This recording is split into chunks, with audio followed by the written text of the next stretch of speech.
Okay, so we're on section 6.3, which is basically, they call it rational functions, but it's basically fractions. And we're going to work through problems. Let's do 1 through 12. So problem number 1 says we want to take 4/8 and rewrite that as possible, different ways of possibly writing that. So you can reduce the fraction because you have a common factor between 4 and 8, which is 4. So if we divide both the numerator and the denominator by 4, we get a half, 1/2. 4 divided by 1. 4 divided by 4 is 1. 8 divided by 4 is 2. So A is true. 8 divided by 4 is obviously not true, which is B.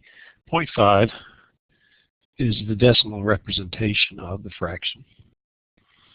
And you also see D, which is written as such. And you have this bar over the straight line over 0, which means that it's repeated. So this is equivalent to 0.5000000. Keeps going on. And the zeros add accuracy to the result, but they don't change the value of the result. So for problem number 1, it's A, C, and D. Okay, the second fraction is 2/3. So the decimal equivalent, if you put it in your calculator, you'll get 0.66666, blah, blah, blah. So we can represent that as 0.66 with a bar over the 6, which means that that's repeated. Or you could represent it, actually, we could go 1 back 1 and just say it's that. And that means that the number 6 is repeated on forever. So B is definitely true. C is 20 divided by 30. And if you divide both the numerator and the denominator by 10, you get 2/3. So these are equivalent fractions. So that works out. And D is 0.666 ... And the dot represents that this pattern stays the same. And so that's also true. So in this case, B, C, and D. The first one is a rounding off of this number, 0.67. So that's a rounding off, and so is 0.6 is just the first decimal point. So those are not appropriate. Okay, number 3 is 5/9. So this is going to have a repeating decimal as well. The only ones that don't have repeating decimals are when the denominator is the reduced fraction has a 2 or a 5 in it. In this case, there's no common factor here, so we can't reduce that. And so we have a 9, which is not a 2 or a 5, so this is going to be a repeating number. And if we put that in the calculator, so let me get my calculator here. 5 divided by 9 is 0.555555. So A is not correct. That's rounding off. B, which is 0.55, is also rounding off. C is this, which means it's 0.5555, like that. So C is correct. D is definitely not correct, and E is not correct because D is the reciprocal of 5/9, which is 9/5, and E is just 9/5 put in a different form as far as the fraction is concerned. So we only have one choice here, which is C. Number 4 is a 1/4, which is in its lowest form. And yeah, I guess the denominator doesn't have to be 2, it just has to be a multiple of 2. So in this case, a quarter is the same as 0.25. You could say it's 0.250 with a line over top of it. You could write it as other fractions like 2/4 or 4/8 if you multiply each term. So let's see what we have. So A is 0.25, which is right. B is not right. 0.2499999999. It's not quite exactly equal to that. Well, actually, they say it is. That's interesting. Okay, so the second choice is 0.24999999. And so it's basically saying we have 9s going out forever. And I don't know if I necessarily agree with that. I mean, it approaches it. It approaches 0.25, but I don't think it's equal to it. C is 25/100ths, which if you divide the numerator and the denominator by 25, you get 1/4. So that's true. 4 is the reciprocal, which is not true. And then the last one, if you divide both the numerator and the denominator by 10, you get 1/40th. So I'm going to say, the book says A, B, and C, but I don't agree with that. I mean, I know what they're trying to say, but I just don't think it's exactly right. Okay, number 5, 16 divided by 48. So the question is there a common factor? What's the greatest common factor between these two numbers? So you could just try dividing 48 by 16 and see what happens. And then you can divide them by 8. If that doesn't work, then try dividing it by 8 and see what you get. So you could try the different factors, or you could use prime factorization and find the greatest common factor. So let's just do that for the heck of it. So 16 divided by 2 is 8. 8 divided by 2 is 4. 4 divided by 2 is 2. And then you have 48 divided by 2, which is 24. 24 divided by 2 is 12. 12 divided by 2 is 6. 6 divided by 2 is 3. And the prime factorization for 16 is 2 to the 4th. Prime factorization for 48 is 2 to the 4th times 3. So what you do is you take the terms that are common, and the only one that's common is 2 to the 2, and you raise it to the minimum power, but they're both 2 to the 4th. So the greatest common factor is 2 to the 4th, which is 16. So what we would do in this case is we would take 16 divided by 16, which is 1, and we take 48 divided by 16, which is 3, and so the final fraction would be 1/3.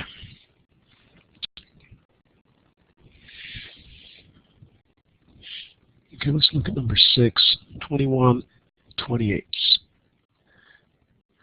Again, you could try dividing by 21, which doesn't work.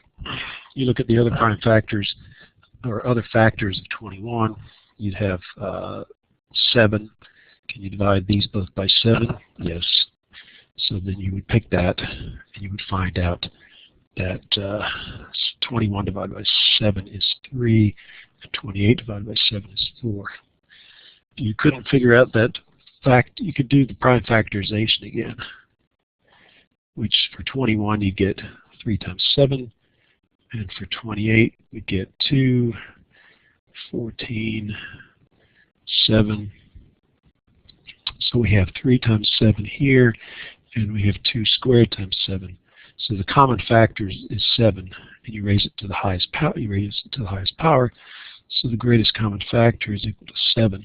So then we would divide 21 by 7 and 28 by 7, and that would give us 3/4.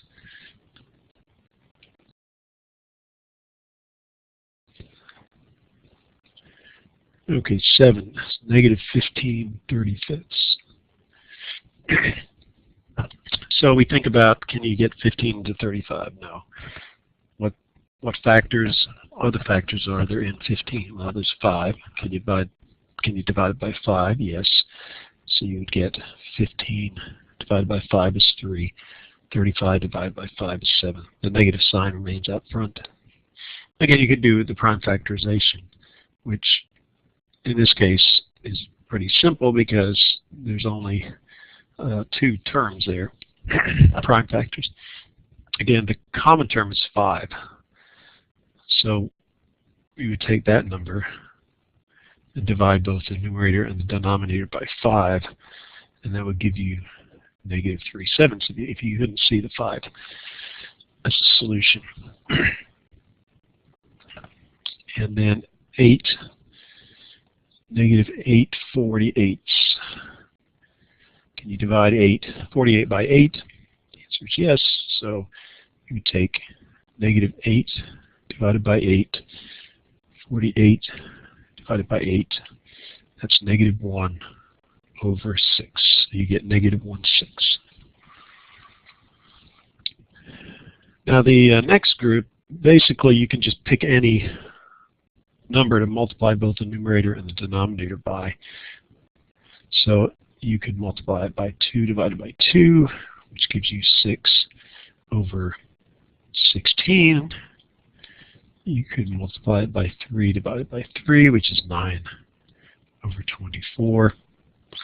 And you can take 3/8 times 4 divided by 4, and that's 3 times 4 is 12, 8 times 4 is 32. So all these are equivalent.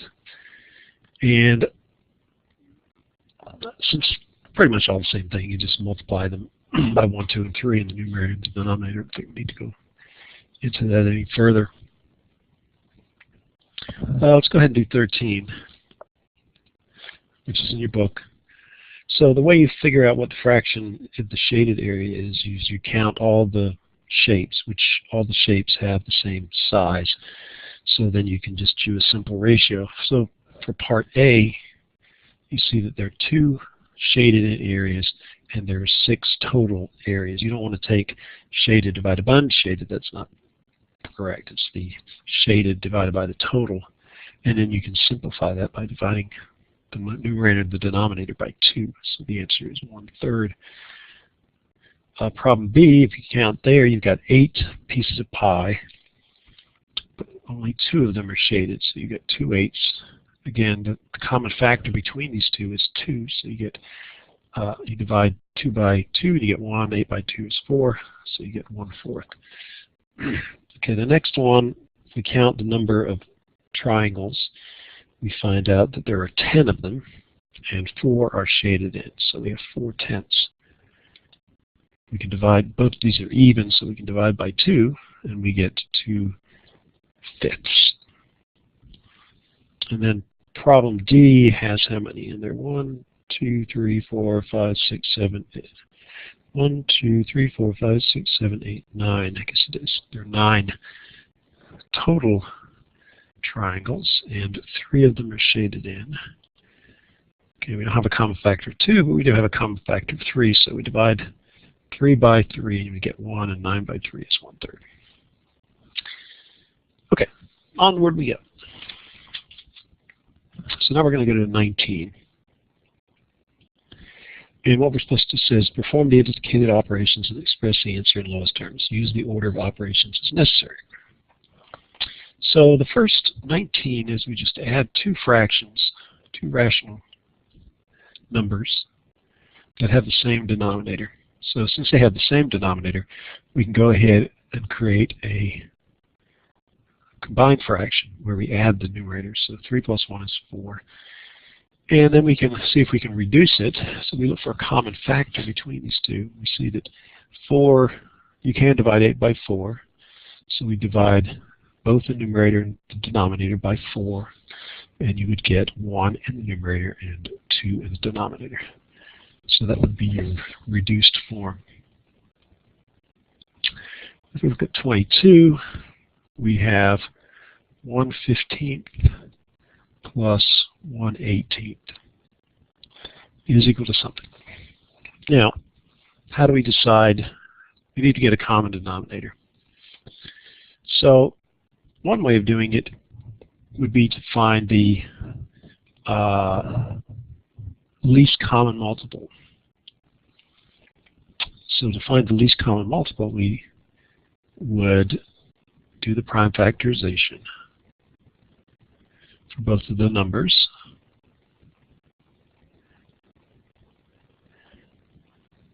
Actually, I guess we divide by 2 first here instead of by 3, but it would still be okay. But since it's an even number, we should start with 2. So we get 9, and then 9 divided by 2 we can't do, so we go 3.